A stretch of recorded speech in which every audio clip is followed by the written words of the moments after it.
నిన్నటి రోజున వారణాసి క్షేత్రం గురించి ఈశ్వరుడు అనుగ్రహించినటువంటి మేర మనం చెప్పుకుని ఉన్నాం. ఇవాల్టి రోజున వైద్యనాథలింగం గురించి మనం 4 మాటలు విజ్ఞాపన చేసుకునే ప్రయత్నం చేద్దాం. పూర్వోత్తరే ప్రజ్వలికా విధానే సదా వసంతం గిరిజాసమేతం సురాసురాధిత పాదపద్మం శ్రీవైద్యనాథం తమహం నమామి అంటారు. ఓ వైద్యనాథుడా, తమహం మీకు మేము నమస్కరించుచున్నాము అంటారు. నమస్కారం అనేటటువంటి మాటే చాలా వినయంతో విధేయతతో కూడుకుని ఉన్నది. నేను మీకు ఒక్క విషయాన్ని చెప్తాను. ఈ విషయాన్ని మీరు బాగా దృష్టిలో పెట్టుకుని ఈ కోణంలో ఇవాళ నేను చెప్పబోయేటటువంటి జ్యోతిర్లింగం గురించి తెలుసుకునేటటువంటి ప్రయత్నం చేయండి. చదువుకోవడం వెనకాల ఉండేటటువంటి ప్రధాన ప్రయోజనం ఏమి, దేని కొరకు చదువుకోవాలి, అసలు అది ఏదైనా కానివ్వండి, లౌకికమైన విద్య దగ్గర నుంచి వేదం వరకు ఎందుకు చదువుకోవాలి, చదువుకోవడం వల్ల మొట్టమొదట ఉండవలసిన ప్రయోజనం ఏమి అంటే వినయం కదండి. చదువుకోవడం వల్ల ముందు ఏది రావాలంటే వినయం రావాలి. అందుకే మన వాళ్ళు అక్షరాభ్యాసం చేస్తే, అక్షరాభ్యాసం అనేటటువంటిది చాలా గొప్ప ప్రక్రియ. మీరు చూడండి, సనాతన ధర్మమునందు అక్షరాభ్యాసం చెయ్యకుండా చదువుకోనివ్వరు. ఎందుకు అక్షరాభ్యాసం చెయ్యాలి అంటే, మానవుని యొక్క మేధస్సుకి ఒక పరిమితి ఉంది. తాను తెలుసుకున్నటువంటి విషయం కొంతకాలం తర్వాత మరుగున పడిపోతుంది. మేధ దాన్ని విడిచిపెట్టేస్తుంది. ఒక టేప్ రికార్డర్ క్యాసెట్లో మీరు ఒక విషయాన్ని రికార్డ్ చేసిన తర్వాత చాలా కాలం ఆ క్యాసెట్ని వాడలేదనుకోండి, మీరు మళ్ళీ దాన్ని క్యాసెట్ పెడితే అది సరిగ్గా పలకదు. లేదా ఆ క్యాసెట్ని మీరు తయారు చేయించి దాని మీద ఇంకొక విషయం రికార్డింగ్ అయిపోయింది అనుకోండి, అప్పుడు కూడా ఇది పోతుంది. అలాగే మీరు ఒక విషయాన్ని తెలుసుకుని అది విడిచిపెట్టి కొంతకాలం ఇతర విషయాల యొక్క ప్రభావం ఎక్కువైపోయింది అనుకోండి, ఎక్కువైపోతే ఏది కొంతకాలం మీరు తెలుసుకునే ప్రయత్నం చేశారో అది మరుగున పడిపోతుంది. అలా మరుగున పడిపోవడానికి ప్రధానమైన కారణాల్లో ఒకటి, మన యొక్క మేధస్సుకి ఒక పరిమితి ఉండుట. ఇప్పుడు ఈ పరిమితిని దాటడం కోసమని మీరు చూడండి, సనాతన ధర్మమునందు ఒక గొప్ప ప్రక్రియ కనపడుతుంది మీకు. ఏది చెప్పినా వచనంలో తక్కువ చెప్తారు, శ్లోకాల్లో పద్యాల్లో ఎక్కువ చెప్తారు. ఎందుకు అలా చెప్తారో తెలుసా అండి? ఛందోబద్ధం చేశారు కవిత్వాన్ని. అలా చేస్తే మీరు ఏ విషయాన్నైనా సరే స్ఫురణలో పెట్టుకోవడం చాలా తేలికవుతుంది. ఒక శ్లోకం రూపంలో, ఒక పద్యం రూపంలో ప్రతిపాదిస్తారు విషయాన్ని. దాన్ని తర్వాత మీరు బాగా పెంచి చూసుకుంటారు. విషయాన్ని ధారణలో పెట్టుకోవడం తేలికవుతుంది. అంతా వచనంలో ఉందనుకోండి, పేజీలు పేజీలు, అదంతా లోపలికి వెళ్ళడం చాలా కష్టం. ముఖ్యమైన పద్యాలు 4 పద్యాలు మీకు వచ్చాయనుకోండి, సమగ్రముగా విషయమంతా మీకు ధారణ యందుంటుంది. దీని కొరకే సనాతన ధర్మమునందు విషయాన్ని శ్లోక రూపంలో, పద్య రూపంలో ప్రతిపాదించడం అనేటటువంటి ప్రక్రియ వచ్చింది. ఈ అక్షరముల చేత నిబద్ధం చెయ్యకపోతే జ్ఞానము వైపుకి అసలు ఆభిముఖ్యం ఉండదు, తను తెలుసుకునేటటువంటి అవకాశం ఉండదు. గురువుగారు చెప్తే అర్థమవుతుంటుంది వేరే, మళ్ళీ వెళ్ళి ఎప్పుడైనా ఒక విషయాన్ని చూద్దామంటే ఇంకా మీకు కుదరదు. కాబట్టి ఇప్పుడు సరస్వతి ప్రవాహము ఏ రూపంలో ఉంది? మీరు ఒక చంద్రశేఖర పరమాచార్య స్వామి వారి యొక్క అనుగ్రహ భాషణాన్ని చదువుకుంటున్నారనుకోండి, మీరు బాగా గుర్తుపెట్టుకోండి, అప్పుడు మీరు చదువుతున్నారని అనుకోకూడదు. చంద్రశేఖర పరమాచార్య స్వామి వారు మీ దగ్గర కూర్చుని చెప్తున్నారనుకోవాలి. అప్పుడు మీరు ఎలా చదవాలి? పరమాచార్య స్వామి మీ దగ్గర కూర్చుని మీతో మాట్లాడుతున్నారు, పరమాచార్యుల వారు మీ పక్కనే కూర్చుని మాట్లాడుతుంటే మీరు కాళ్ళకి బూట్లు వేసుకొని కూర్చోకూడదు కదా. కాబట్టి మీరు విప్పేయాలి. లేదా ఏ కారణం చేతనో, ఏ రైల్లోనో వెడుతోనో మీరు పరమాచార్య స్వామి వారి పుస్తకం చదువుతున్నారు, మానసికంగానైనా మీరు శౌచంతో ఉండాలి. అనగా స్నానం చేసి ఓ పంచె కట్టుకుని ఉత్తరీయం వేసుకుని చక్కగా సంప్రదాయంగా మీరు తిలకధారణ చేసి పరమాచార్య స్వామి చెప్తుంటే నేను వింటున్నానన్న భావనతో మీరు ఆ గ్రంథాన్ని పరిశీలనం చేయాలి. అప్పుడు మీకు తొందరగా ఆయన చెప్తున్న విషయం లోపలికి వెడుతుంది. దీనికి కారణం ఏమిటి? వినయం. అవతల వారి యందు మీకు కలిగినటువంటి వినయము మిమ్ము ఉద్ధరిస్తుంది. అయితే మీరు ఒక్కటి చూడండి, మనకున్నటువంటి పెద్ద ఇబ్బంది ఎక్కడంటే ఈ వినయం ఉండదు. ఏదో కారణాన్ని వెతుక్కుని వినయంగా ఉండడం చాలా కష్టం. తనకి లేనిది ఏదో ఒకటి ఉంటుంది, ఆ లేని చూసుకుని నేను ఎంతటి వాణ్ణి అని వినయంగా ఉండే ప్రయత్నం చెయ్యడు. ఏదో ఒక చిన్న కారణాన్ని వెతుక్కుని నేను ఎంత గొప్పవాణ్ణి అనుకోవడానికి అవకాశం తీసుకుంటాడు. నా అంత గొప్పవాడు ఎక్కడున్నాడు అంటాడు. ఇది అహంకారానికి దారితీస్తుంది. ప్రయత్నపూర్వకంగా మీరు వినయం వైపుకి నడవకపోతే తనంత తాను పట్టుకునే అహంకారం మిమ్మల్ని నాశనం చేస్తుంది. దీనికి ప్రథమ సోపానం ఎక్కడ? గురువుగారి దగ్గర తల వంచి నమస్కారం చేయడంలో ఉంది. అందుకనే మన వాళ్ళు ఏం చేశారంటే అక్షరాభ్యాసము అంటే సరస్వతీ కటాక్షమే. ఏది నశించనిదో, ఏది సత్యమో, ఏది బ్రహ్మమో దాని ముందు నువ్వు అసలు ముందు తల వంచడం నీకు చేత కావాలి, నీకు ఆ వినయం చేత కావాలి. కాబట్టి నీకు అలా వినయాన్ని ఇవ్వగలిగినటువంటి ఆ గురువు యొక్క సమక్షంలో కూర్చొని ఆయన దిద్దితే అక్షరాలు దిద్దు అని అక్షరాభ్యాసాన్ని కూడా అంత గొప్ప క్రతువుగా మన వాళ్ళు స్వీకరించారు. మన వాళ్ళు ఏది చేసినా దాని చిట్ట చివరి ప్రయోజనము పరబ్రహ్మమును చేరుటయే. పరబ్రహ్మమును చేరుట తప్ప అన్యమైనటువంటి ప్రయోజనం మనకి లేదు. నాకు స్ఫురణలో లేదు కానీ ఒక శ్లోకం ఉంది. ఆ శ్లోకంలో ఏమంటారో తెలుసా అండి? నిన్ను సంగీతం ఎవరు నేర్చుకోమన్నారని అడిగారు. నేను తెల్లబోయాను ఆ శ్లోకం చదివి. నీకు సంగీతం నేర్చుకోవాల్సిన అవసరం ఏంటి? నువ్వు వీణ తీసి పట్టుకుని ఆ వీణ తీగలు మీటుతుండగా వస్తున్నటువంటి ధ్వనుల యందు నీ మనస్సుని లయం చేయగలిగితే వీణ తీగల ధ్వని చేత నీవు ఈశ్వరునే చేరుతున్నావు నాదోపాసన చేత. మన వాళ్ళు వీణ పట్టుకుంటే ఈశ్వరుణ్ణి చేరడానికి మార్గంగా స్వీకరించారు తప్ప ఈ సనాతన ధర్మమునందు కేవల సుఖము కొరకు ఈశ్వరార్చన అన్నది హేయమైన విషయం. ఈశ్వరుడు అలా చెయ్యొద్దని చెప్పలేదు. ఆర్తి జిజ్ఞాసురర్థార్థి అన్నాడు ఆయన. కానీ అదే వ్యాపకం కాకూడదు, ఇంకెప్పుడూ కోరికలతో సతమతం అవడం కాకూడదు. ఇది వైద్యనాథలింగము అంటే. మనకి శివుడికి ఒక నామం ఉంది అభిషేకంలో, ప్రథమో దైవ్యోభిషక్ అంటాం. ఈశ్వర మీరు మొట్టమొదటి వైద్యులు ఈ లోకమునకు. వైద్యుడు సాధారణంగా ఏం చేస్తారంటే శరీరము నాది నాది అని చెప్పినటువంటి ఈ శరీరంలో మీకే తెలియకుండా ప్రవేశించినటువంటి రుగ్మతని తాను తొలగిస్తాడు. నేను నిన్నటి రోజున ఒక ఈఎన్టీ హాస్పిటల్లో కొత్త బిల్డింగ్లోకి షిఫ్ట్ అయింది. పావని క్లినిక్. డాక్టర్ జిఎస్ఎన్ మూర్తి గారు బహు ఉదారులు, ఈశ్వర స్వరూపులు. వారు ఆహ్వానిస్తే కాదనలేక నేను ఇక్కడ ప్రసంగం అయిన తర్వాత నేను వెళ్తే వారు నాకు ఒక ఆపరేటస్ చూపించారు. ఇందుకు కదా మిమ్మల్ని ఈశ్వర శబ్దంతో పిలిచింది శాస్త్రము అన్నాను నేను. ఆయన నాకు ఒక ఆపరేటస్ చూపించి అన్నారు, కోటేశ్వరరావు గారు సాధారణంగా 3 సంవత్సరముల వయస్సు దాటిపోతే పిల్లవాడికి మాటలు సరిగా పలకనప్పుడు వీడు మూగివాడిగా ఉన్నాడని, వీడు పిలిచినటువంటి పలుకుకి ప్రతిస్పందించట్లేదని పెద్దలు తెలుసుకుంటారు. కానీ 3 సంవత్సరముల వయస్సు దాటిపోయిన తరువాత ఇంకా వైద్యశాస్త్రానికి ఆ రుగ్మత లొంగదు. 3 సంవత్సరముల లోపల తెలుసుకోగలిగితే మాత్రం మూగివాడిగా పుట్టినవాణ్ణి, చెవిటివాడిగా పుట్టినవాణ్ణి కూడా మాట వచ్చేవాడిగా, వినకిడి శక్తి కలిగిన వాడిగా చెయ్యడానికి శాస్త్రమునందు ప్రత్యేకమైన పద్ధతి ఉందండి. ఈ మధ్య ఒక పిల్లవాడు నా దగ్గరికి వస్తే నేను టెస్ట్ చేసి ఈ పిల్లవాడికి మాటలు రావు, ఈ పిల్లవాడికి చెవుడు అని తెలుసుకున్నాను. అప్పుడు వాడు చెప్పలేడు, మాట్లాడలేడు. మాట్లాడలేని వాడి యందు మాటలేనితనం ఉందని తెలుసుకోవాలి. ఇది ఈశ్వర ప్రజ్ఞ. తెలుసుకుని అథవా ఎంత తక్కువ ఖర్చు పెట్టించే ప్రయత్నం చేసినా 4 లక్షలైందండి. కానీ ఇప్పుడు ఆ పిల్లవాడు గడగడ మాట్లాడుతూ అన్నీ వింటుంటే వాడు నా దగ్గరికి వచ్చినప్పుడు నేను నేర్చుకున్న విద్య సార్థకత పొందిందని నా కన్నుల నీరొస్తుంది అన్నారు ఆయన. చూడండి, ప్రథమో దైవ్యోభిషక్ ఎంత గొప్ప మాట. అందుకంది శాస్త్రం ఆయన మొదటి వైద్యుడు. ఇది శరీరమునందు ఉన్నటువంటి రుగ్మతను తొలగించగలుగుట.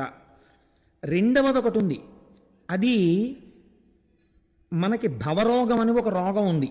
అంటే ఈ రోగం ఉందంటే అందరూ అంగీకరించడానికి ఇష్టపడకపోవచ్చు, మీరు ప్రాజ్ఞులు కనుక అంగీకరించవచ్చు. భవరోగం అంటే సంసారంలో పడి కొట్టుకుంటూ ఉండడం ఎప్పుడు. ఈ భవరోగానికి ప్రధాన కారణం అహంకారమే. ఈ భవరోగంలో పడి కొట్టుకునేటటువంటి వాణ్ణి పైకెత్తి తన పాదముల దగ్గరికి చేర్చుకుంటాడు. కాబట్టి కూడా ఆయన వైద్యనాథుడి. 2 కారణముల చేత వైద్యనాథలింగము అని దాన్ని పిలుస్తారు. వైద్యులకు నాథుడైన వాడు, లేదా వైద్యనాథుడు, వైద్యుల యందు పెద్ద వైద్యుడు.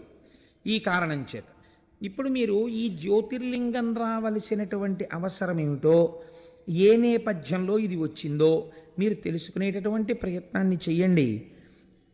లంకానాయకుడైన రావణుడు కైలాసాచలాధీశ్వరున్ పంకేజాక్ష ముఖామరార్చిత పదాబ్జాతున్ శివున్ శంకరున్ బింకం బొప్ప భజింపనించి హిమభూభృద్వృక్ష షండోర్మియందు ఓంకారస్మరణంబు చేయుచు తపం ఉత్సాహి అయి సల్పుడున్. ఈ పద్యంలో అంటారు, ఒక్కొక్క పద్యంలో ఆవిష్కరించేస్తారండి విషయాన్నంతటిని. దాన్ని ఒడిసి పట్టడంలో జ్యోతిర్లింగం ఉంటుంది.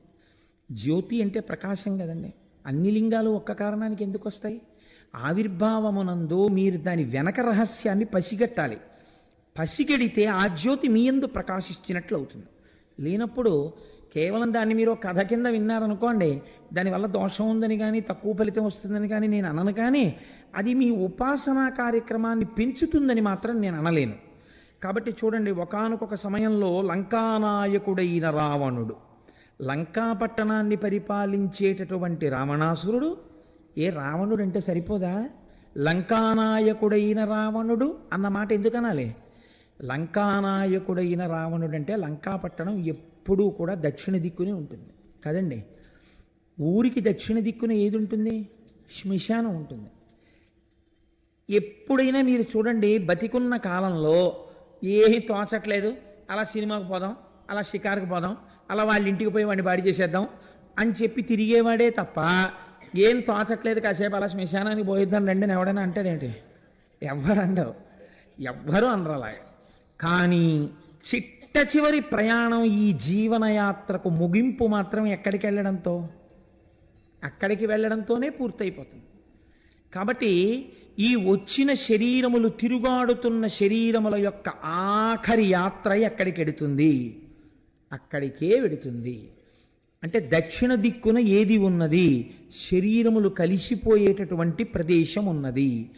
కాబట్టి శరీరమును చూసుకొని తాననుకున్నటువంటి వాడు ఎవడున్నాడో, ఏది నశించిపోతుందో, నశించిపోయేదానికి నాయకుడైన వాడు అనగా ఈ శరీరము నేను అనుకున్నవాడు.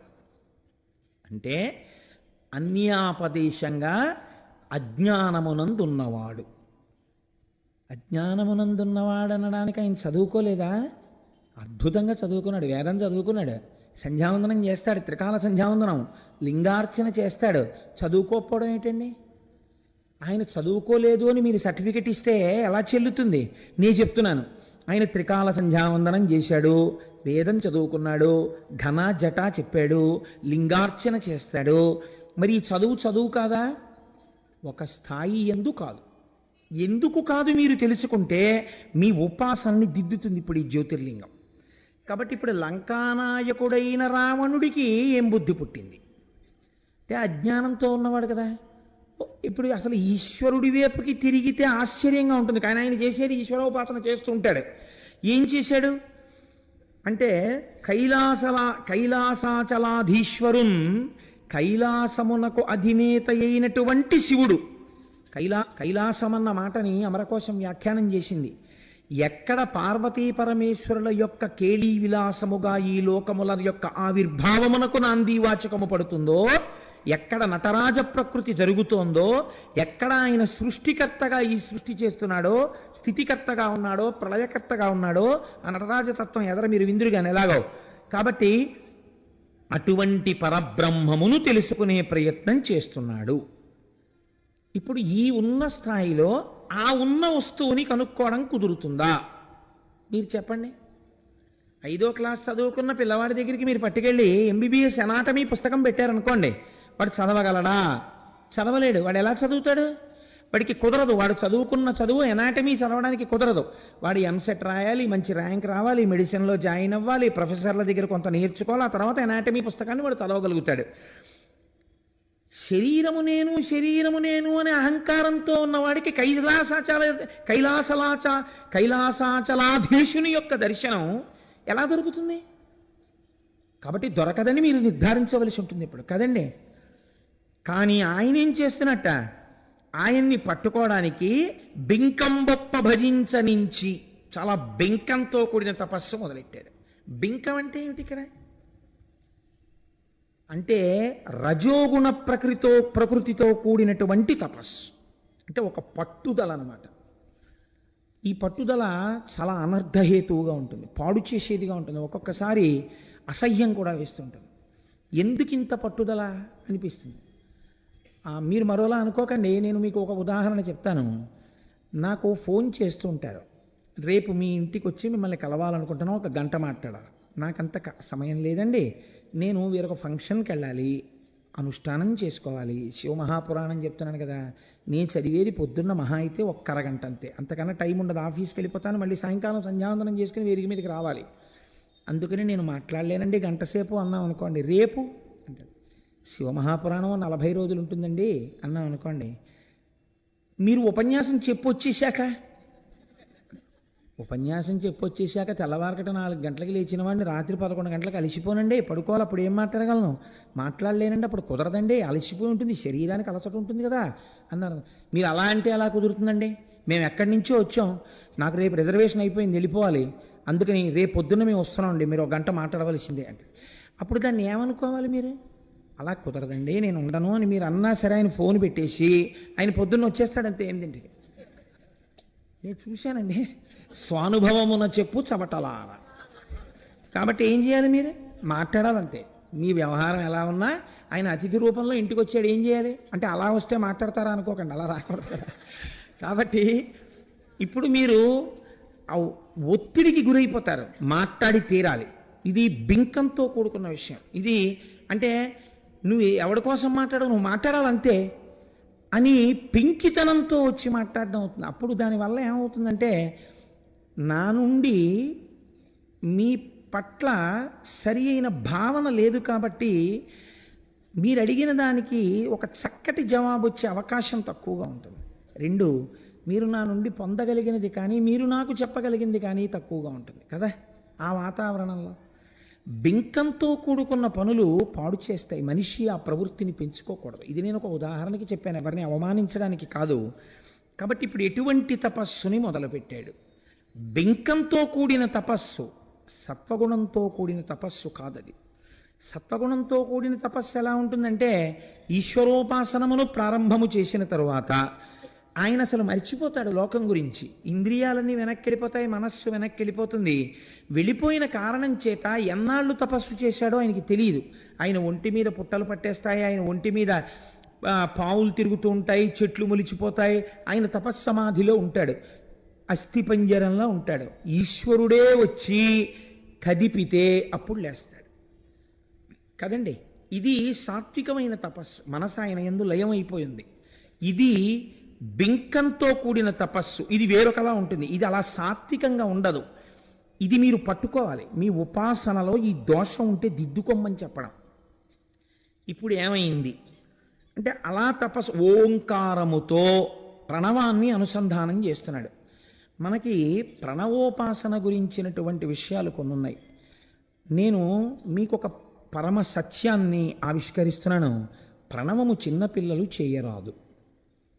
ఇవాళ రేపో పిల్లలతో కూడా ఓంకారం చేయిస్తున్నారు. ఓంకారమును చిన్నపిల్లలు చేయరాదు. ప్రణవం వైరాగ్యాన్నిచ్చి మోక్షపదం వైపుగా నడుపుతుంది. అందుకని దానికి తగినట్టుగా తెలుసుకోకుండా ప్రణవోపాసన ఎవరు పడితే వాళ్ళు చెయ్యడానికి అధికారము లేదు. ఇప్పుడు చేసే తపస్సులో బింకం ఉంది, రజోగుణం ఉంది. అనుసంధానం ప్రణవంతో జరుగుతోంది. ప్రణవంతో తపస్సు చేస్తున్నాడు, ఓంకారంతో. ఏమైంది? అది ఈశ్వరుణ్ణి కదపలేకపోయింది, రాలేదు పరమేశ్వరుడు. ఎందుకని? ఎక్కడుంది దోషం? ఈశ్వరుడు ఎందుందా, తపస్సు ఎందుందా? తపస్సు ఎందుంది. ఇప్పుడు ఆయన ఏం చేశాడు? రజోగుణంతో ప్రారంభమైన తపస్సు కదండి, అది సత్వగుణంతో ఉన్న తపస్సు కాదు. అది అలక, ఈశ్వరుడి మీద కూడా అలక. ఎవడి కోసం రావు నువ్వు? రాకపోతే ఏం చేస్తానో తెలుసా?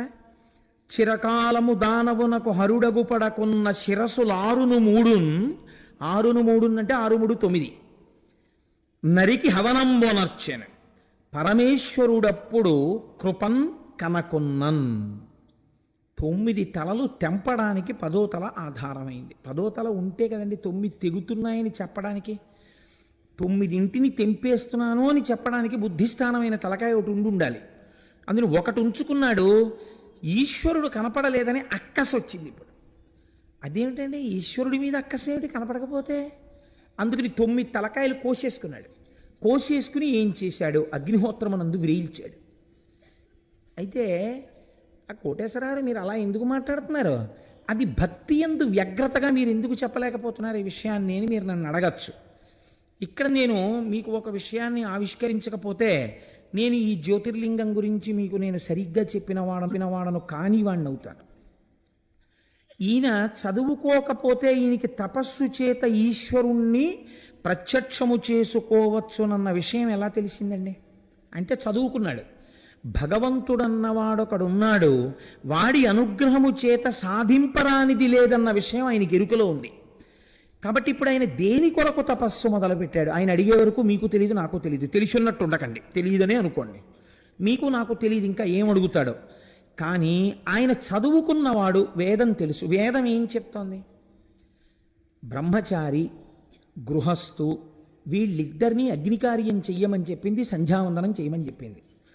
వీళ్ళిద్దరూ ఎందుకు సంధ్యావందనం చెయ్యాలి అంటే, బాహ్యమునందన్నారు ఏదో మందేహులు అన్న రాక్షసులు ఉంటారు, వాళ్ళు సూర్యోదయం కాకుండా అడ్డుపడుతుంటారు, నువ్వు అర్ఘ్యం ఇవ్వాలి, అర్ఘ్యం ఇస్తే ఈ అర్ఘ్యం ఇచ్చినటువంటి జలముల యొక్క పవిత్రత చేత వాళ్ళు పక్కకి తొలగుతారు, సూర్యోదయం జరుగుతుంది అన్నారు. ఆంతరమునందు దాని రహస్యం ఏమిటి? ఎప్పటికప్పుడు ప్రతి పావు గంటకి ప్రతి అరగంటకి నీలోకి రాక్షస ప్రవేశం జరిగిపోతుంటుంది. నువ్వు బయట ఉన్నటువంటి వాళ్ళ నడువడి చేత నువ్వు ఆ వినయము లేనటువంటి సంధ్యావందనం ఎలా ఉంటుందో, వినయం లేనటువంటి అగ్నికార్యం ఎలా ఉంటుందో అలా ఉంది వాడు చేసిన తపస్సు. హెచ్చరిక ఎక్కడిదో తెలుసా అండి? మీరు సంధ్యావందనానికి కూర్చున్నప్పుడు కనీసంలో కనీసం మిగిలిన పూజ మాట ఎలా ఉన్నా సంధ్యావందనమేమేం చెయ్యమండి అన్నారనుకోండి, అంతటి మహాత్ముల గురించి నేను మాట్లాడటం లేదు. నేను మాట్లాడేది సంధ్యావందనం కనీసం చేసేవాళ్ళ గురించి. సంధ్యావందనం చేస్తున్నానన్నవాడికి కొన్ని లక్షణాలు ఉండాలి. వాడు స్థిరంగా కూర్చోవాలి. చేసే 10 నిమిషాలో 11 నిమిషాలో ప్రశాంత చిత్తుడై కూర్చోవాలి సంధ్యావందనానికి. అంతేకాని నీళ్లు ఎగరేయడం, అర్ఘ్యం పేరు చెప్పి ఉద్ధరిణితో ఇలా అంటూ ఉండడం, పిచ్చి పిచ్చి పనులు ఏమిటి? అదే అర్ఘ్యం ఇవ్వడం. అర్ఘ్యం ఇవ్వడానికి ఒక మర్యాద ఉంది. నువ్వు అనుభవించి అర్ఘ్యం ఇవ్వు జాగ్రత్తగాను. నువ్వు ఎటువంటి దేవతలకు అర్ఘ్యం ఇస్తున్నావు, ఎటువంటి వారిని లోపలికి తీసుకుంటున్నావు, దాన్ని నువ్వు మనస్సులో బాగా నాటుకుని చెయ్యాలి. చేసి ఆ చేసిన అందుకే గాయత్రి లెక్క పెట్టవద్దు అని చెప్పింది శాస్త్రం. కణుపుల మీద కానీ, వేళ్ల చేత కానీ, మాల చేత కానీ గాయత్రి లెక్క పెట్టవద్దు. ఎందుకని? నీకు లెక్కెందుకు? నీ బుద్ధికి ప్రచోదనం కావాలి. 11 మార్లు గాయత్రి చేస్తే కనీసం ఒక 5 నిమిషాలు పడుతుందని నీకు ఎరుక ఉంటే 5 నిమిషాలు కళ్ళు మూసుకుని చేసిన 11 మాటలైనా శ్రద్ధతో చేయ, ధ్యాన శ్లోకంతో నీ బుద్ధి వికసించి సత్వం మీద కెడుతుంది. కూర్చోవడమే రజోగుణ భూయిష్టంగా అసలు గాయత్రి చెయ్యడం కూడా కోరికలతోటే చేస్తే అది ఎంత హేయముగా ఉంటుంది మీరు ఆలోచించండి. సత్వగుణంతో ఉండాలి పూజకి ప్రారంభం. అలా ఉండకపోతే చాలా దారుణంగా ఉంటాయి ఫలితాలు. కాబట్టి ఇప్పుడు ఏం చేశాడు అంటే, ఈయన ఆశ చేత వశుడైనాడు. రజోగుణ భూయిష్టమైన పూజ ఎందు ఏముంటుంది? తొందరపాటు ఉంటుంది, దేన్నో పొందాలని.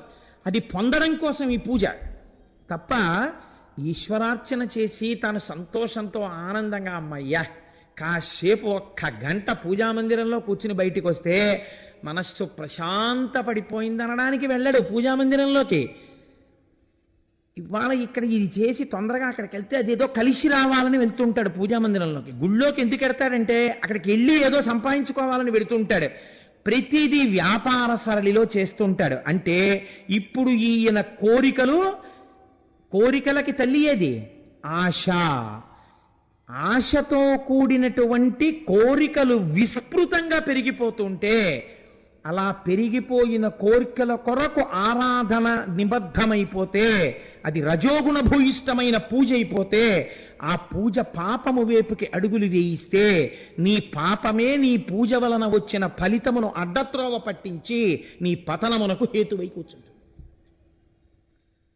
మీరు చాలా జాగ్రత్తగా విన్నారో లేదో, ఇది ఉపాసన యందు మీరు దిద్దుకోవలసిన విషయం. ఇది ఎంత అందంగా తీసుకొస్తున్నారో చూడండి. ఇప్పుడు ఆ జ్యోతిర్లింగ ఆవిర్భావమునందు 9 తలలు నరికాడు, రాలేదు శివుడు. ఇప్పుడు 10వ తల కూడా నరికేస్తాడు, ఆయన ఆగడం. ఎందుకని? ఆయన రజోగుణం, బింకపు పూజ అది. 9 తలలు నరికిన వాడికి 10వ తల నరికేయడం లెక్క అండి? పట్టుకుని 10వ తల కూడా నరికేసి పారేస్తాడు అగ్నిహోత్రంలో. ఇప్పుడు ఉన్నాడా రావణుడు అన్నవాడు? లేడు. రావణుడన్నవాడు లేకపోవడానికి కారణం ఎవరని చెప్తుంది శాస్త్రం? ఆ చుట్టూ ఉన్నవాళ్ళు. ఏమిటో భోళాశంకరుడు అన్నారు, సాంబ సదాశివుడు అన్నాడు, 9 తలలు కోసేశాడండి మావాడు. కొంతమంది ఉపాసనలో ఇలాంటి పొరపాట్లు చేస్తుంటారు. అది పూజ అనుకుని ఇలాంటి తప్పు పనులు చేస్తుంటారు. అలా చేయకూడదు. పూజ సాత్వికంగా ఉండాలి. కాబట్టి చూడండి, ఇప్పుడు 9 తలలు నరికేసి 10వ తల కూడా నరుక్కుంటున్నాడు.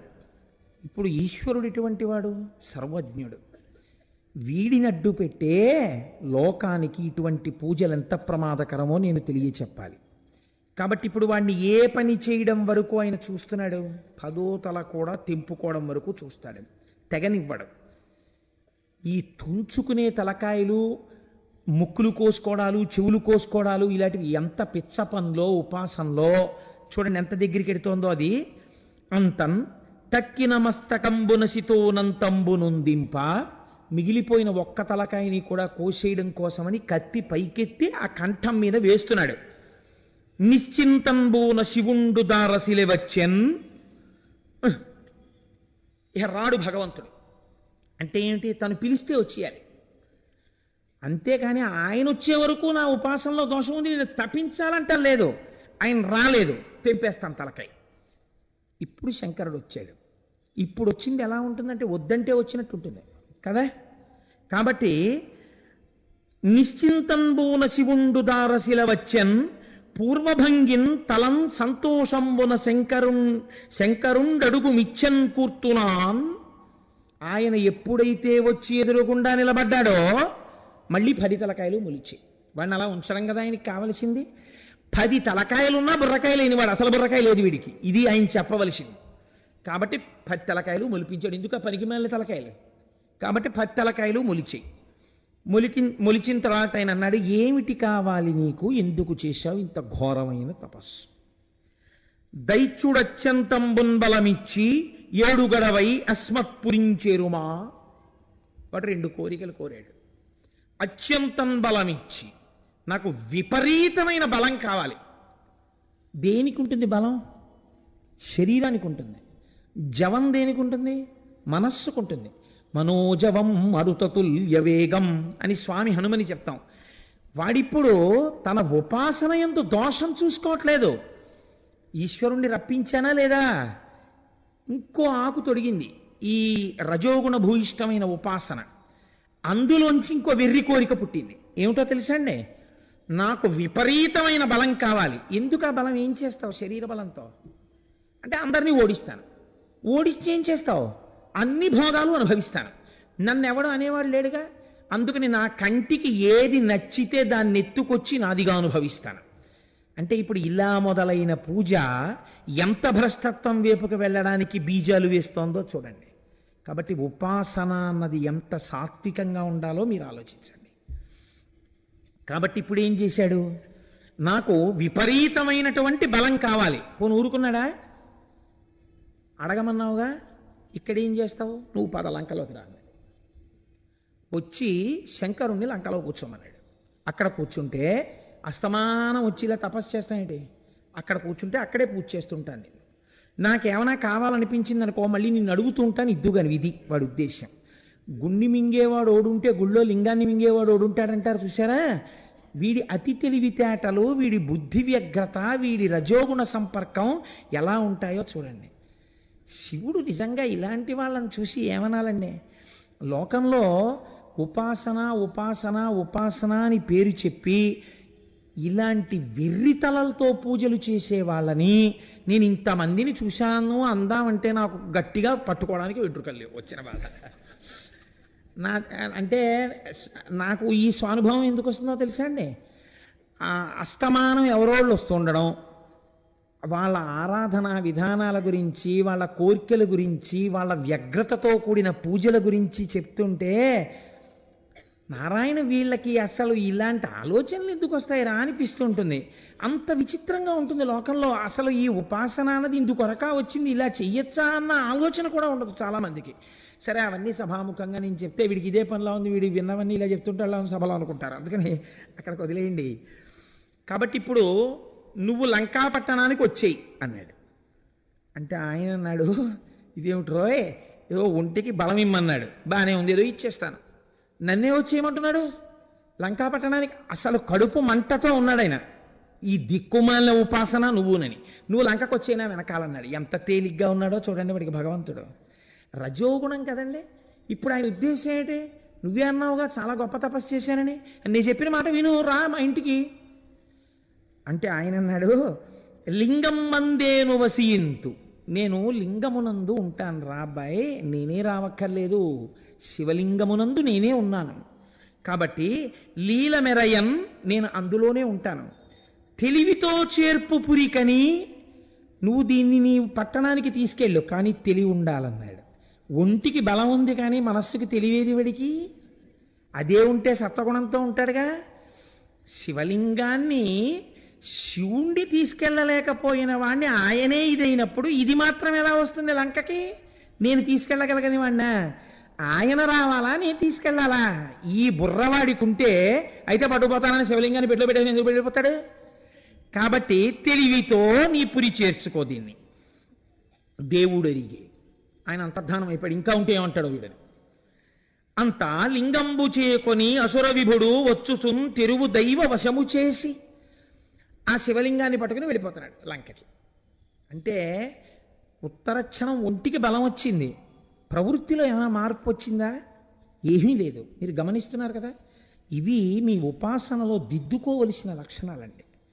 ఇవి సాత్వికమైన భక్తి, రజోగుణ భూయిష్టమైన భక్తి, ఈ రెండిటికి ఎంత తేడా ఉంటుందో చూడండి. సాత్వికమైన భక్తి ఎలా ఉంటుందో మీకు భీష్మేకాదశి కనుక నేను ఇవాళ జ్ఞాపకానికి వచ్చింది. నాకు నేను ఒక ఉదాహరణ చెప్తాను. భీష్మాచార్యుల వారి దగ్గరికి వచ్చి ఒక మాట చెప్పారు, మీరందరూ విన్నదే, కానీ భీష్మేకాదశి నాడు చెప్పుకుంటే ధన్యులం అవుతాం. ఈ మాట భీష్ముడి దగ్గరికి వచ్చి, కృష్ణ భగవానుడు అర్జునుడికి సారథ్యం వహిస్తాట, కానీ అస్త్రము ఈ చేతితో ఏ ఆయుధమును పట్టాడు అన్నారు. భీష్ముడు అన్నాడు, ఆయనది సాత్విక భక్తి. భగవంతుడు అంటే ఎవరో, భగవంతుడు దేనికి లొంగుతాడో ఆయనకి తెలుసు. కాబట్టి ఆయన అన్నాడు, ఆయన ప్రతిజ్ఞ అలా చేశాడు కదా, నేను ప్రతిజ్ఞ చేస్తున్నాను. ఏమిటో తెలుసా? కృష్ణుడితో ఆయుధం పట్టిస్తానన్నాడు. కృష్ణుడు ఎవరో భీష్ముడికి తెలియదా? తెలుసు భీష్ముడికి కృష్ణుడు భగవానుడని. భగవానుడు గెలుస్తాడా? భక్తుడు గెలుస్తాడా? భక్తుడు గెలుస్తాడు. ఎలా గెలుస్తాడని రావణాసురుడి భక్తితో చెప్పలా. మహానుభావుడు అన్నాడు, ఎలాగ భగవంతుణ్ణి గెలవచ్చో ఒక మార్గం చూపించాడు భీష్ముడు. అందుకని భీష్మస్తుతి చిరస్థాయి అయిపోయింది లోకంలో. అర్జునుడు లోపల కూర్చున్నాడు, రథంలో బాణాలు వేస్తున్నాడు, కృష్ణుడు సారథ్యం వహిస్తున్నాడు. భీష్మాచార్యుల వారికి స్వచ్ఛంద మరణం వరం ఉంది. ఎవరడ్డగలరా ఆయన్ని? పుంఖానుపుంఖలంగా బాణవృష్టి కురిపించాడు. వెళ్ళి ఆ బాణాలన్నీ ఒంటి నిండా గుచ్చుకుపోయి పూచినటువంటి మోదుగు చెట్టులా నెత్తురు ధారల కింద కారిపోతోంది అర్జునుడికి. గట్టిగా ఒక్క బాణము వేయడు, భీష్ముడిని నిగ్రహించలేకపోతున్నాడు. ఏమిటి అల్లరని వెనక్కి చూశాడు కృష్ణ పరమాత్మ. ఒంటికి ఖాళీ లేకుండా బాణాలు కొట్టేసి నెత్తురు వరదలై కారిపోతోంది. ఇప్పుడు ఆయన కొట్టలేకపోతే నేనేం చేస్తానంటే అనాలి. రథం తప్పించాలి కదండి. అలిసిపోయాడు. సారథికి ఆ స్వేచ్ఛ ఉంది. రథి అలిసిపోతే సారథి తప్పించచ్చు, రథాన్ని తప్పించచ్చు. తెలియవా కృష్ణుడికి? భగవద్గీత చెప్పిన సర్వజ్ఞుడే ఇవి చెయ్యాలి కదా, ఇవి చేయలేదు. ఆయన ఏం చేశాడో తెలుసా అండి? ఆ పగ్గాలు అవతల పారేశాడు. పారేసి కుప్పించి ఎగసిన కుడలంబుల కాంతి గగన భాగం బెల్ల కప్పికొనగా. ఎక్కడున్నారు పానమూర్తి గారు? అబ్బో కుప్పించి, అబ్బో రామాచారి గారు కూడా ఉన్నారు ఇవాళ. కుప్పించి ఎగసిన కుండలంబుల కాంతి గగన భాగం బెల్ల కప్పికొనగా ఉరికిన నోర్వక నుదరంబులోనున్న జగముల వేగున జగతి కదుల చక్రంబు చేబట్టి పైదెంచుర వేగమున పైనున్న పచ్చని పటముజార నమ్మితి నాలావు నగుబాటు చేయకు మన్నింపుమని క్రీడి మరల దిగువ కరికి లంఘించు సింహంబు కరణి మెరసి నేడు భీష్ముని చంపుదు నిన్ను కాతు విడువు మర్జున ఎటంచు మద్వి శిఖవృష్టి తెరలి చనుదెంచు దేవుండు దిక్కునాకు అని చెప్పాడు. ఎప్పుడు శరీరం పడిపోయే ముందు వాడు నాకు దిక్కని చెప్పుకున్నాడు. భక్తపరాధీనుడైన వాడెవడున్నాడో ఆనాడు నేను అర్జునుడి మీదకి బాణాలేస్తే పగ్గాలు విసిరవతల పారేసి రథంలోంచి దూకేస్తే కుప్పించి ఎగసిన కుండలంబుల కాంతి గగన భాగం బెల్ల కప్పికొనగా దూకినప్పుడు చెవులిలా ఊగితే ఆ కుండలముల కాంతి ఆకాశమంతా కప్పుకునేటట్టుగా ఎవరు దూకాడో ఉరికిన నోర్వక నుదరంబులోనున్న జగముల వేగున జగతి కదుల ఆయన దూకినప్పుడు ధన్ మన దూకేటప్పటికి ఆ పొట్టలో ఉండేటటువంటి లోకాలన్నీ ఇలా కదిలిపోయేట, ఆ కడుపులో ఉన్న లోకాలు కదిలిపోయేటట్టుగా దూకినటువంటి వాడెవరున్నాడో గబగబా చక్రంబు చేపట్టి చనుదెంచురయము నపైనున్న పచ్చని పటముజార చక్రం చేత్తో పట్టేసుకుని ఎవరు నేను పట్టణ ఆయుధం అన్నవాడు పట్టేశాడు. చక్రంబు చేబట్టి చనుదించురయము నపైనున్న పచ్చని పటముజార ఉత్తరీయం మర్యాదకి చిహ్నం. ఉత్తరీయం జారిపోయింది. చక్రం పట్టేసుకున్నాడు. పట్టుకున్నవాడు పోని ఊరుకున్నాడా? నమ్మి తినాలా ఉనగుబాటు చేయకు మన్నింపుమని క్రీడి మరల దిగువ. అర్జునుడు ధనస్సు పారేసి పరిగెత్తుకొచ్చాడు. బావా భీష్ముడు బాణాలు వేస్తే అర్జునుడు నిగ్రహించలేకపోతే ప్రతిజ్ఞ చెప్పి తప్పి కృష్ణుడు చక్రం పట్టుకుని వెళ్ళి చంపేశాడు భీష్మాచార్యుల వారిని అని రేపు లోకం చెప్పుకుంటుంది. బావా నా పరువు పోతుంది, ఊరుకో ఊరుకో ఊరుకో అంటున్నాడు.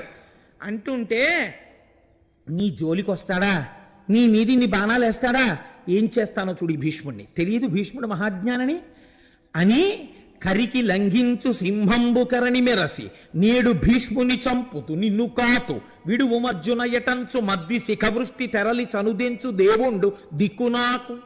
ఆనాడు తన భక్తుడైన అర్జునుణ్ణి రక్షించుకోవడానికి చేసిన ప్రతిజ్ఞ మరిచిపోయి చేతిలో చక్రం పట్టుకుని భీష్ముణ్ణి చంపేస్తాను, అది కూడా ఏనుగు యొక్క కుంభస్థలం మీదకి దూకి చంపిన సింహంలా చంపేస్తానని పరిగెత్తుకొచ్చేసి తన ప్రతిజ్ఞ మర్చిపోతే నేను ఆనాడు ధనస్సు పక్కన పెట్టి భక్తపరాధీనా అని నమస్కరించానే, ఆ కృష్ణుడు నాకు రక్ష అని చెప్పుకున్నాడు. వాడు నాకు దిక్కు అన్నాడు భీష్మాచార్యుల వారు. కాబట్టి అది సాత్విక భక్తి. అది భగవంతుని యొక్క కోపం ఎప్పుడు వస్తుందో కూడా చెప్పగలిగిన భక్తి. తన భక్తులకి హాని జరిగితే తట్టుకోలేని వాడు ఈశ్వరుడని ఆవిష్కరించిన భక్తి. అందుకే భీష్ముడికి తర్పణలు ఇస్తున్నాం, భీష్ముడి పేరు చెప్పుకుని పొంగిపోతున్నాం. భగవంతుడే ఎదురుగుండా నిలబడి వెళ్ళిపోతున్న వాడి చేత సహస్రం చెప్పించుకుని లోకానికి అందించినటువంటి ఖ్యాతి బహుశಃ భీష్ముడికి ఒక్కడికే దక్కింది లోకంలో. కాబట్టి ఇప్పుడు చూడండి భీష్మ భక్తికి రావణ భక్తికి ఎంత తేడా ఉందో. ఇప్పుడు ఈ శివలింగాన్ని పట్టుకుని బయలుదేరాడు. కానీ బయలుదేరితే తీసుకెళ్ళగలడా? శివుణ్ణి తీసుకెళ్ళలేనివాడు ఇది నేనే అన్నప్పుడు శివలింగాన్ని తీసుకెళ్ళగలడా? కాబట్టి దైవవశము చేసి అంటే వీడికి పాఠం చెప్పాలని పరమాత్మ అనుకున్నాడు. ఇప్పుడు ప్రత్యక్షమై అనుగ్రహించినట్ట, ప్రత్యక్షమై ఉపాసనా దోషము వలన వాడే పాడైపోతున్నట్ట. మీరు చెప్పండి. అడిగిన రెండు కోరికలు ఏమిటి? ఒకటి నాకు బలం కావాలి, రెండు నువ్వు వచ్చేయాలి. మొదటిది అలా పెట్టండి. ఇంకా ఒంటికి కొవ్వెక్కి బలం ఉంది, వచ్చేసింది బలం. ఇప్పుడు శివలింగాన్ని పట్టుకుని బయలుదేరాడు. రెండోది నెరవేరుతోందా? మీరు చూడండి. శరీరానికి ఎంత బలవంతుడవనివ్వండి, ఈశ్వర నిర్ణయం ఒకటి ఉంది కదా. పిండాండ బ్రహ్మాండానుసంధానము అని ఒకటి ఉంది. ఈ శరీరానికి ఆకలేస్తుంది, నేను చాలా బలవంతుండండి, నేను అన్నం తిన్నంటే నీరసపడిపోతుంది, శోషించిపోతుంది. కాబట్టి తినాలి కదా. బ్రహ్మాండంలో ఉన్న యాపిల్ పండు తీసుకెళ్ళి ఇందులో పారేయాలి కదా పిండాండంలో. మళ్ళీ పిండాండంలో మిగిలిపోయిన శేషాన్ని ఎవరు పుచ్చుకుంటారు? బ్రహ్మాండం పుచ్చుకోవాలి. పిండాండానికి దాహం వేసింది, ఎవరివ్వాలి నీళ్లు? బ్రహ్మాండం ఇవ్వాలి, బ్రహ్మాండంలో నీళ్లు ఈ గొంతులో పోయాలి, పిండాండంలోకి నీళ్లు ఎడతాయి. ఇందులో వెళ్ళిన నీళ్లు ఎందుకు ఎడతాయి? దాహార్తిని తీర్చడమే కాదు, ఈశ్వర ప్రక్రియ ఒకటి ఉంది. దీనిలో మలినాలు పట్టుకుని ఆ నీళ్లు బయటికి రావాలి. ఎక్కడ విడిచిపెట్టాలి? బ్రహ్మాండంలో విడిచిపెట్టాలి. ఇది ఈశ్వరుడు. గురే, దాహం వేయించినవాడు ఈశ్వరుడు, నీటినిచ్చినవాడు ఈశ్వరుడు, ఇందులో పోసిన నీటిని మళ్ళీ మూత్రముగా మార్చినవాడు ఈశ్వరుడు, బయటికి పంపినవాడు ఈశ్వరుడు, ఈ మూత్రమును పుచ్చుకున్నవాడు ఈశ్వరుడు. ఏమి ఈశ్వరుడు, ఏమి కారుణ్యం అన్ననాడు ఈ వెర్రి కలగదు అసలు. కదండి, వాడికి అలా కలగలేదు. కాబట్టి ఈశ్వరానుగ్రహము లుప్తమైతే అవతలవాడు పాడైపోవడానికి ఏ ఒక్కటి చాలు? మూత్రానికి రావడం చాలు. ఎంత చూడండి, ఇంత బలం ఇచ్చాడు, ఏమిటి బాగుపడ్డాడు? మూత్ర విసర్జన చెయ్యవలసిన అవసరం రావణాసురుణ్ణి పాడు చేసేసింది. మీరు చాలా జాగ్రత్తగా పట్టుకోవాలి జ్యోతిర్లింగాన్ని. చూసారా, దేనికి అహంకారం, ఎందుక బింకం, దేనికోసం నువ్వు అల్లరి? అదే నాకు ఈశ్వరుడు తప్ప వేరొకడు లేడన్న వాడి కోసం ఈశ్వరుడు లొంగిపోయాడు. నందనార్ ఏం చదువుకున్నాడు? నందనార్ ఏం తపస్సు చేశాడు? పాలేరు నందనార్. అటువంటి వాడు తిరుప్పంగూరు వెళ్ళాడు. తిరుప్పంగూరు వెడితే కొంతమందికి ఆ రోజుల్లో నందీశ్వరుడి దగ్గర నుంచే దర్శనం. శివలింగం కనపడలేదు. కనపడకపోతే శివుణ్ణి ప్రార్థించాడు, నాకు నందీశ్వరుడు అడ్డొస్తున్నాడు, ఈశ్వరా నువ్వు నాకు దర్శనం అవ్వట్లేదు అని ఆయనకి చెప్పుకుని ఏడ్చాడు. శంకరుడు అన్నాడు, నా భక్తుడు నంది దగ్గర నించుని నన్ను చూడాలనుకుంటున్నాడు, నందీశ్వరా నువ్వు తప్పుకో అన్నాడు. ఆనాడు తప్పుకున్న నంది ఈనాటి వరకు అలాగే ఉంది. తిరుప్పంగూరులో నంది పక్కకి తప్పుకుంది. నందనార్ దర్శనం చేశాడు. భక్తికి ఈశ్వరుడు లొంగిపోయి నందిని పక్కకి పెట్టాడు. ఇక్కడ అహంకరించిన వాడికి మూత్ర విసర్జనావసరము పాడు చేసేసింది జీవితాన్ని. కాబట్టి ఇప్పుడు ఏం చేయవలసి వచ్చింది? శివలింగాన్ని చేత్తో పట్టుకుని మూత్ర విసర్జన చెయ్యలేడు కదా. కాబట్టి మూత్రోత్సర్జనమునకై యాత్రంబుననొక్క వల్లవాంజలినిడ తన్మాత్రాభరమోపక చితాక్షేత్రంబున అతడుంచె శివలింగంబున్. దాని తొందర అటువంటిది. ఎవడో ఒకడు శివలింగం పట్టుకుంటే బాగుండ్రా బాబు, తొందరగా వెళ్ళొచ్చేద్దాం అనుకున్నాడు. అటు చూశాడు, ఇటు చూశాడు, ఎవడో బాగా పట్టుకోగలడా, ఈ శివలింగాన్ని మొయ్యగలడా? వాడికి ఉన్న అహంకారం ఏమిటో తెలుసా అండి? ఇదేమిటి శివలింగం, ఇది శివుడన్న భావన వాడికి లేదు. శివుడు ఏం చెప్పాడు? ఇదే నేనని చెప్పాడు. కానీ వాడేమనుకుంటున్నాడు? ఇది శివలింగం, ఏముంది ఇందులో వెయిట్ అంటే? ఉపాసన యందు నువ్వు సమస్త బ్రహ్మాండములు నిండిపోయినటువంటి వాడు నీకు ఆ లింగమునందు కనబట్టలేదు. అదే ఉందో శివలింగం కింద నువ్వు చాలా చులకన భావంతో చూస్తున్నావు. ఈ ఉపాసన సిద్ధించదు.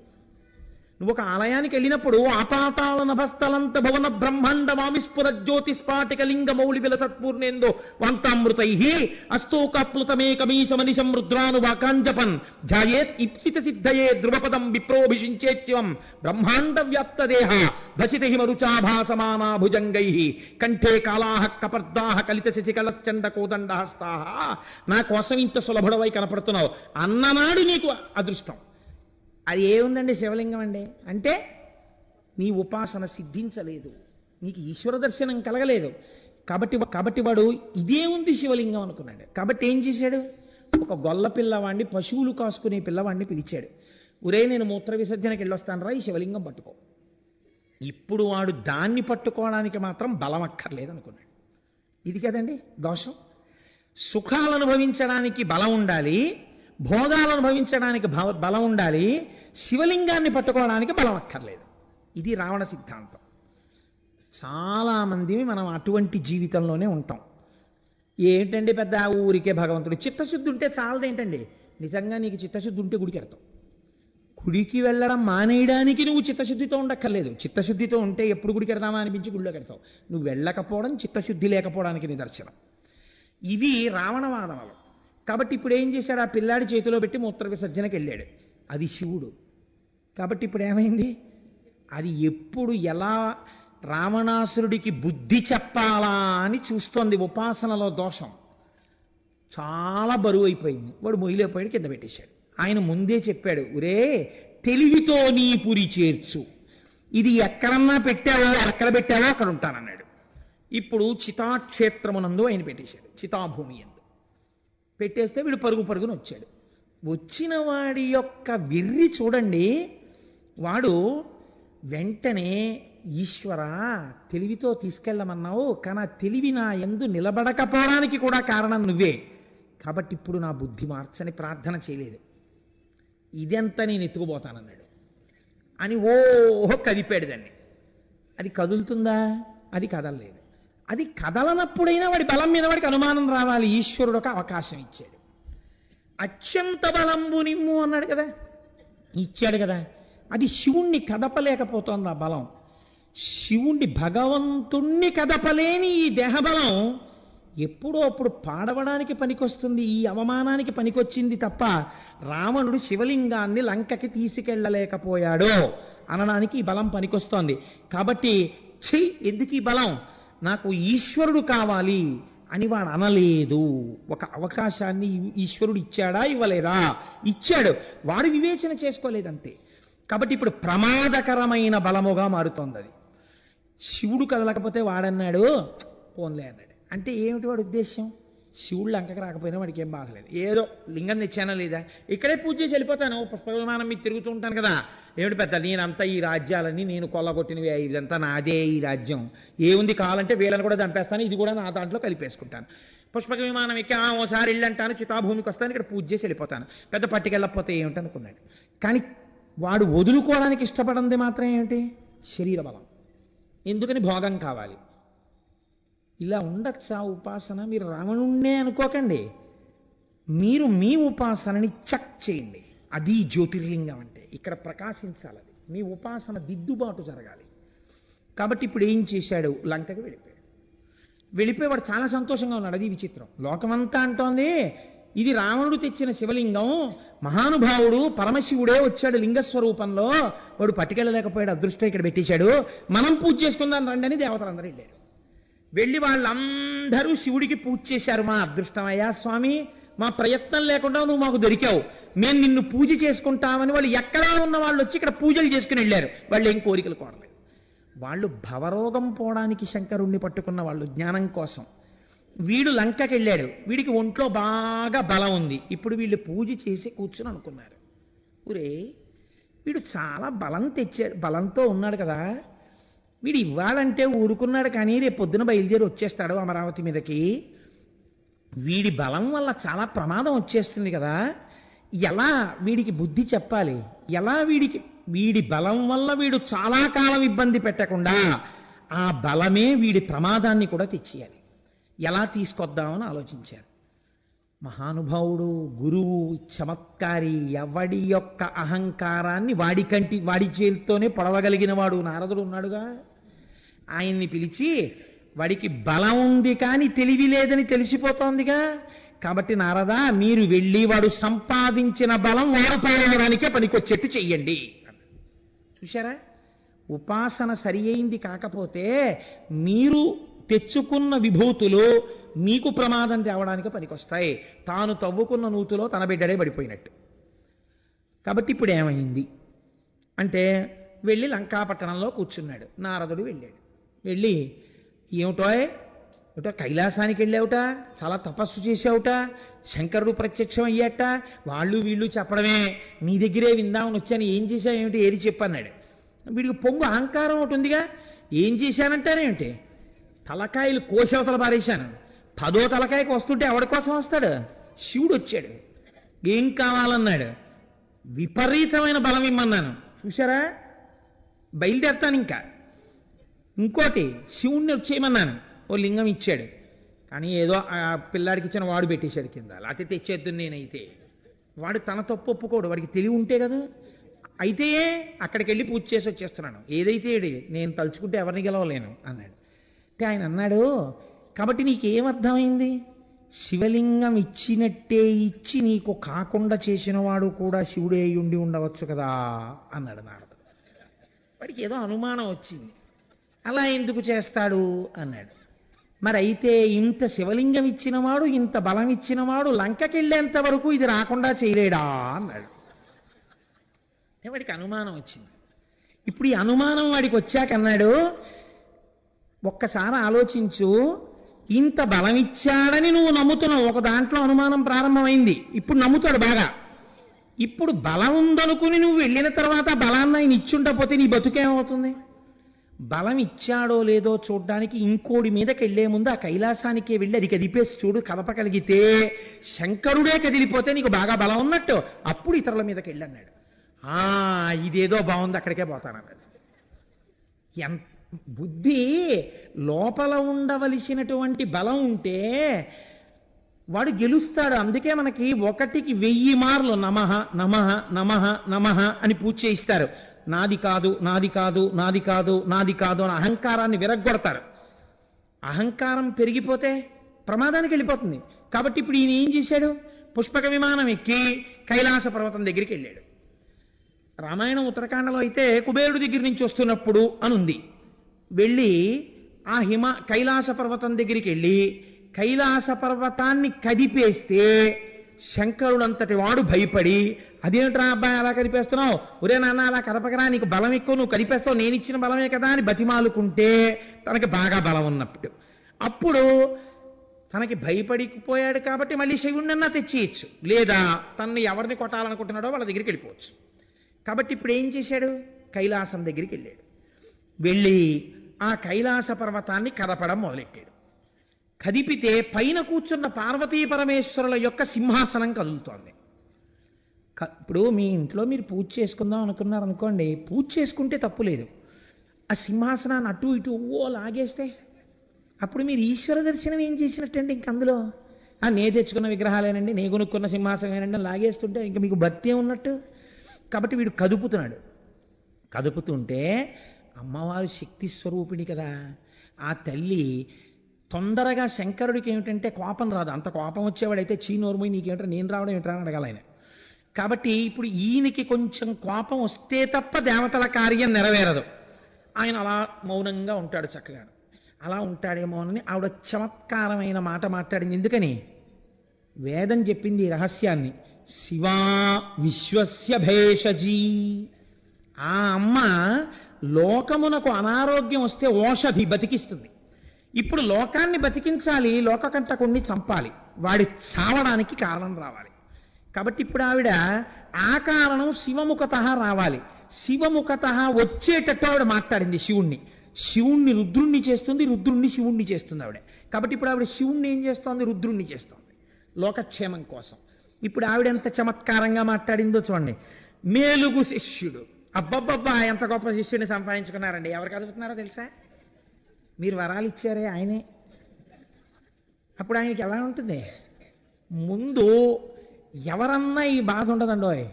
భార్య అబ్బో ఎంతంత గొప్ప గొప్ప వాళ్ళని చేరదీశారో లేండి, మీకు అశాంతిని కల్పించేవాడే కానీ ఒక్కడు మీ మనశ్శాంతి గురించి ప్రయత్నించేవాడు ఉండడు. ఎందుకు వచ్చిన అల్లరి మీకు అంది అనుకోండి, అంతే, నువ్వు నోర్మయ్యు, నువ్వు అలా తినేయకున్నాను అని చెలరేకపోతాడు ఇవతలైన కదండి. అలా ఆయన్ని శివుణ్ణి రుద్రుణ్ణి చేసేస్తోంది. అందుకని మొట్టమొదట ఏ పొడెం వేయాలో అది వేసేసింది ఆవిడ.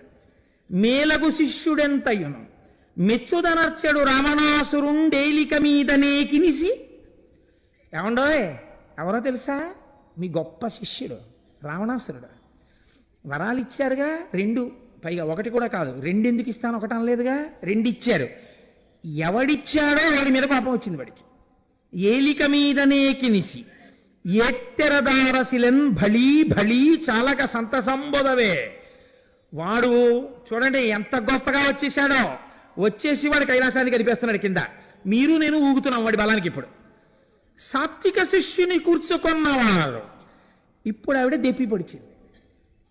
ఆ ఉపాసనని చూసైనా మీరు ఈ కోరికలు ఇవ్వకుండా ఉండద్దు. ఇంత రజోగుణ భూయిష్టమైన వాడికి అంతంత కోరికలు ఇచ్చారు. సత్వగుణం లేని ఉపాసన. ఇక్కడ అమ్మవారు బయటపెట్టింది లోకానికి పాఠాన్ని. సాత్విక శిష్యుని కూర్చుకొన్న వారి లలిజెందే తత్ఫలమి కేమను వారము దేవ ఇత్తరిన్. ఇప్పుడు ఇలా కైలాసం ఊగిపోతుంటే పాపం మీరు నేను ఏం చేస్తానులేండి, మీరు మాత్రం ఏం చేయగలరు, మీరు ఇచ్చిన బలమేగా, ఊగండి, అలా మీరు ఊగండి, నేను ఊగుతుంటాను. వాడు అనుగ్రహిస్తాడు. ఎప్పుడో అనుగ్రహించి ఇంకా వాడు ఫోన్లో వదిలేశానని కింద నుంచి అరుస్తాడు. అరిచిన తర్వాత ఒకవేళ కళ్ళు తిరిగితే మీ తలలోనే ముంచో గ్లాసు నీళ్ళు ఇస్తాను, తాగుదురుగానండి ఆవిడ. ఆయనకి ఎలా ఉంటుంది? కడుపు మండిపోయింది శంకరుడికి. అంటే శివుడు రుద్రుడయ్యాడు. ఇది శివా రుద్రస్య భేషజీ, శివుణ్ణి రుద్రుణ్ణి చేసింది.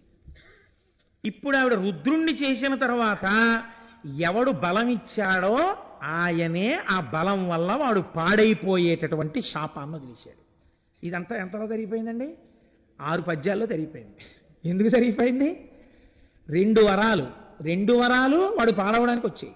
ఒక్కటి వాడిని రక్షించలా. శివలింగం తీసుకెళ్ళాడు, వాడు పూజ చేయలే. వాడు బలం తెచ్చుకున్నాడు, వాడికి ఉపయోగం లేదు. శంకరుడు అన్నాడు, అని సాక్షేపముగ జగజ్జనని నుడువా, ఆక్షేపిస్తూ జగజ్జనని మాట్లాడితే ఎంత గొప్ప మాట వేశారో చూడండి. ఆవిడ వెటకారానికి భర్తనన్నది కాదు, ఆవిడ జగజ్జనని.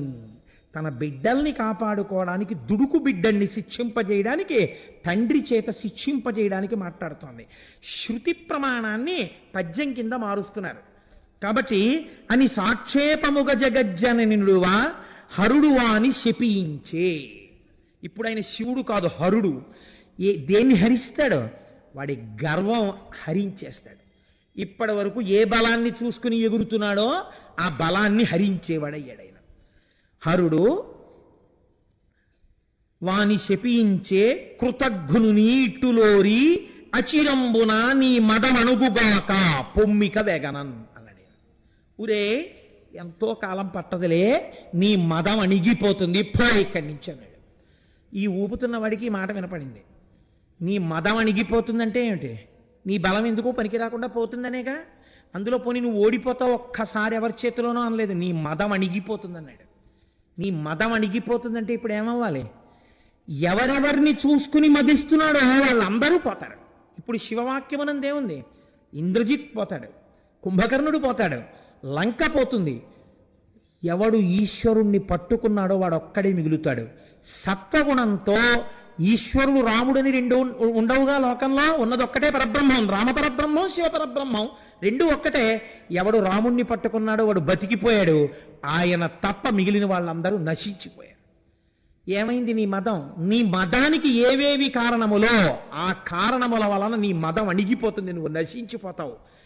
ఈ శివవాక్యాన్ని ఆధారం చేసుకునే తర్వాత శాపాలన్నీ వచ్చేసేవాడికి.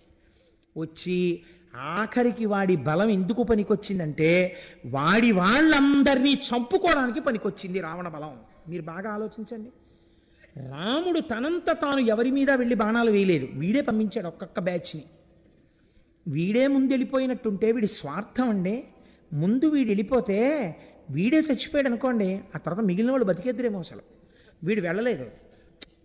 ఏమిటి రాముడు రాజ్యభ్రష్టుడు, ఓ నారచీర కట్టుకుని పాదుకలు కూడా లేకుండా యుద్ధ భూమి నందు నించున్నవాడు, ఆయన్ని నిగ్రహించడానికి నేను వెళ్ళాలా అన్నాడు. ఇంద్రజిత్తుని పంపాడు. ఏమయ్యాడు? నిహతుడైపోయాడు. బుద్ధి వచ్చిందా?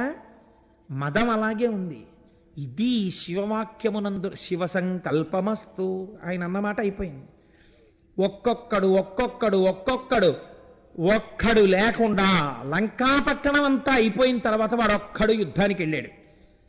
ఇప్పుడు ఎవడు తలకాయలు కోసుకున్నాడో వాడి తలకాయలు ఆయన కోశాడు. కోసి అలిసిపోయావు, నీడు పోయి రేపు రా యుద్ధానికి అన్నాడు. మళ్ళీ ఇచ్చాడు అవకాశం రామస్వరూపంలో. 2 ఉంటే కదండి. మీరు అలా దర్శనం చేయండి, అభేద దర్శనం చేయండి. మీరు ఒక్కసారి ఆయన హృదయం రాముడి యందు ఎలా ప్రకాశిస్తోందో. వాడు వెళ్ళాడా? 10 అడుగులు రాముడి వైపుకి వేసి రాముడి కాళ్ళ మీద పడిపోయి ఉంటే రావణుడు బతికిపోయేవాడు. ఆ మదం ఆ నాటి నుంచి ఈ నాటికి పోలా ఇన్ని దెబ్బలు తిన్నవాడికి. వాడు ఇంటికి పోయి మళ్ళీ వచ్చాడు. ఇప్పుడు నువ్వు కోసుకోక్కర్లా, నేనే కోసేస్తున్నాను అన్నాడు. ఒక్కొక్క తల చప్పున కొట్టేసి పడగొట్టేస్తే ఆఖరణ వచ్చి శివుడు ఏది చెప్పాడో అదే మండోదరి చెప్పింది. నీ ఒంటి పొగరు నిన్ను చంపింది, రాముడు నిన్ను చంపలేదు అని చెప్పింది.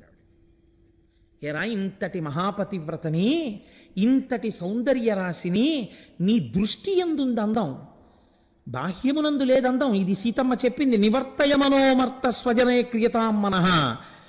నీ అనురాగము భార్య యందున్నది నిజమైతే నీ భార్య నీకు రోజుకి 1,00,000 సార్లు ముద్దొచ్చినా బెంగలేదు. అది ధార్మికమైపోయింది. వేరొక స్త్రీయందు నీ బుద్ధి కామంతో కాని ఒక్కసారి తిరిగిందా అది నీ పతనానికి హేతు అవుతుందిరా అని చెప్పింది. వాడు విన్నాడా? వాడి మదం, నేనింత బలవంతుణ్ణి నన్నెవడేం చేస్తాడన్నాడు. ఆవిడ వచ్చి ఆఖరణంది, ఏ మదం నీ ఎందు ప్రవేశించిందో అది నిన్ను చంపేసిందిరా అన్నాడు. ఆఖరికి మండోదరి తీర్పుతో రామాయణం పూర్తయిపోయింది. కాబట్టి హరుడు పలికినటువంటి శాపవచనమే వాడిని, వాడి భార్యల్ని, వాడి బిడ్డల్ని, వాడి సైన్యాన్ని, వాడి రాజ్యాన్ని నశింపచేసింది తప్ప వాడు వృద్ధిలోకి రావడానికి పనికి రాలేదు. రెండూ కూడా. ఇది ఆనాడు చితాభూమి యందు వెలిసినటువంటి వైద్యనాథుడన్న జ్యోతిర్లింగం ఏది ఉన్నదో ఆ జ్యోతిర్లింగము ఆనాటి నుంచి ఈనాటి వరకు వెళ్ళి దర్శించి నమస్కరించిన వాళ్ళందరికీ ఒక అనుగ్రహాన్ని ఇస్తుందిట. ఇదే వైద్యనాథుడంటే. భవము అంటే సంసారమునందు కొట్టుమిట్టాడుతూ కామక్రోధముల యందు తెరిపి లేకుండా తిరుగుతూ అహంకారమమకారములలో పడి సొక్కిపోకుండా సాత్వికోపాసనతో కూడినటువంటి ఈశ్వర భక్తిని కృప చేసి భవసాగరము నుండి మిమ్ము ఉద్ధరిస్తుంది. ఇలా ఉద్ధరిస్తే ఒక్కడికి 1,000,000 జన్మలు పట్టచ్చు ఈశ్వరుణ్ణి చేరడానికి. ఒక్కడు ఒక్క జన్మలో 1 గంటలో ఈశ్వరుణ్ణి చేరిపోయిన మహాభక్తులు ఉన్నారు. కాబట్టి ఆ వైద్యనాథుణ్ణి అలా దర్శించిన వాళ్ళకి, అటువంటి మహానుభావుడివి అని నమస్కరించిన వాడికి ఆయన అనుగ్రహం కలిగితే ఎంతలో ఉపాసన దిద్దబడాలి, ఎంతలో సత్వగుణం ఆవిర్భవించాలి. ఆయన అనుగ్రహం లేకుండా ఆయనని రాజసిక తామసిక పూజలతో లొంగదీసుకోగలమన్న భావన మంచిది కాదు. అందుకే ఎప్పుడూ మన వాళ్ళు ఒక మాట చెప్తారు, జగద్గురువులు కనుక శంకర భగవత్పాదులు ఈ మాట చెప్పారు. నేను మీకు ఒక్క మాట చెప్పనండి. నేనైతే ఒక విషయం అనుకుంటున్నాను, కాకినాడ పట్టణ వాసులకి అస్తమానం శంకరాచార్యులు వారంటే చాలా ప్రీతితో స్తోత్రాలు చేస్తారు. నేను చెప్పిన కనకధార గురుపాదుకలని తల మీద పెట్టుకుంటాం మనం, గురుపాదుకా పూజ అని చేస్తాం. అసలు నిజంగా మనందరం జగద్గురు పాదుకా పూజ అని శంకరాచార్యుల వారి పాదుకలను పూజించాలి. కాకినాడ పట్టణంలో ఉన్న వాళ్ళందరి చేత ఉత్తరాయణంలో నేను పాదుకా పూజ చేయించుకుంటాను అని శంకరాచార్యుల వారు సంకల్పం చేశారు. లేకపోతే ఇంతమంది చూడండి, కాకినాడ వాళ్ళ కళ్ళల్లో ఎలా పడిందండి? ఆ పాదుకకున్న మట్టు విరిగిపోయింది, దిద్దండని ఇంతమంది ఉత్తరాలు రాస్తే ఈ ఉత్తరాల వల్ల ఆయన పాదుక దిద్దబడింది అనుకోండి. మీరందరూ గురుపాదుకా పూజ యందు ఒక్కొక్క పుష్పాన్ని వేసేశారా లేదా? ఇప్పుడు అది జరిగి తీరుతుంది. ఎందుకంటే ఎందరో సమర్థులైన అధికారులు, విశాల హృదయులు ఒక విషయాన్ని తెలుసుకోగానే స్పందించాలన్న వాళ్ళు ఉన్నారు. కనుక ఇప్పుడు ఈ ఉత్తరాలు చదివి వాళ్ళు వెంటనే శంకరాచార్య స్వామి వారి పాదుకలకు దిద్దుబాటు చేస్తారు. జగద్గురువుల పాదుకా పూజ యందు మీ అందరి సంతకాలు ఒక్కొక్క పుష్పాలు అవుతున్నాయి. రేపటి రోజు త్రయోదశికి ముందు రోజు, త్రయోదశి మహాప్రదోషం అని పిలుస్తుంది శాస్త్రం. త్రయోదశి పరమశివ తిథి. త్రయోదశి నాడు పోస్ట్ అవుతున్నాయి చూడండి. నిజంగా ఇవాళ ఉత్తరాలు తయారై ఉంటే ఒక చిన్న మాట చెప్తే గోపాలకృష్ణ గారు గీత దాటకుండా సిద్ధం చేస్తారు. ఇవాళ తయారు చెయ్యలేకపోయాం, రేపు సంతకాలు చేయిస్తామన్న మాట ఆయన నోటి వెంట రావడం వెనకాతల శంకరాచార్యులు వారి సంకల్పం చూడండి. మహాప్రదోషం ఉన్న త్రయోదశి నాడవి పోస్ట్ అవ్వాలి. అంటే త్రయోదశి తిథి నాడు ఉత్తరాయణ పుణ్యకాలంలో మొట్టమొదటి త్రయోదశి తిథి ఏది వచ్చిందో ఆ రోజున నేను కాకినాడ పట్టణ ప్రజల చేత జగద్గురు పాదుకా పూజ స్వీకరించుతున్నాను. కాబట్టి రేపు పెట్టిన సంతకాలు శంకరుల పాదుకల మీద పడుతున్న పువ్వులు. కొన్ని కోట్ల జన్మల పాపరాశి దగ్ధమైపోతోందండి. ఆ ఉత్తర రూపంలోనే, ఆ ఉత్తరం రాయడం రూపంలోనే మీకు వైద్యనాథలింగ అనుగ్రహం కలిగిపోతోందని గుర్తు కదండి. జగద్గురు సేవనం చేయించేస్తున్నారు ఆయన. ఒక్క 10 రోజుల్లోనో నెల రోజుల్లోనో మనం ఒక శుభవార్త ఎక్కడో వింటాం, లేకపోతే మనం వెళ్ళినప్పుడే చూస్తాం, దిద్దుబాటు అయింది. శంకరుల పాదపద్మములకు ఉన్నటువంటి ఆ పాదుక పిడి మళ్ళీ సరిగ్గా ఏర్పాటైనది. ఎంత పొంగిపోతాం, మళ్ళీ వచ్చే సభలో ఒకళ్ళ వీపులు ఒకళ్ళు చరుచుకుని సంతోషపడిపోతాం కదా. అలా ఒక్కొక్క సేవ ఈశ్వరుడు మన చేత చేయించుకుంటున్నాడు. ఇలా చేయించుకున్నందుకు మనం పరమేశ్వరుడికి నమస్కరించి, ఈశ్వర మమ్మల్ని ఇలాగే ధన్యుల్ని చెయ్యమని అడుగుదాం కదండి. ఇది వైద్యనాథలింగము. కనుక ఇప్పుడు మీరు ఈ వైద్యనాథలింగము యొక్క ఉపాసనా బలము చేత ఏ ప్రధానమైన ప్రయోజనమును పొందాలో ఆ ప్రయోజనమును పొందుతారు. ఇవాళ పరమ పవిత్రమైనటువంటి భీష్మేకాదశిని పురస్కరించుకుని నేను ఇప్పుడు మీకు రామేశ్వర లింగాన్ని గురించి ఒక్క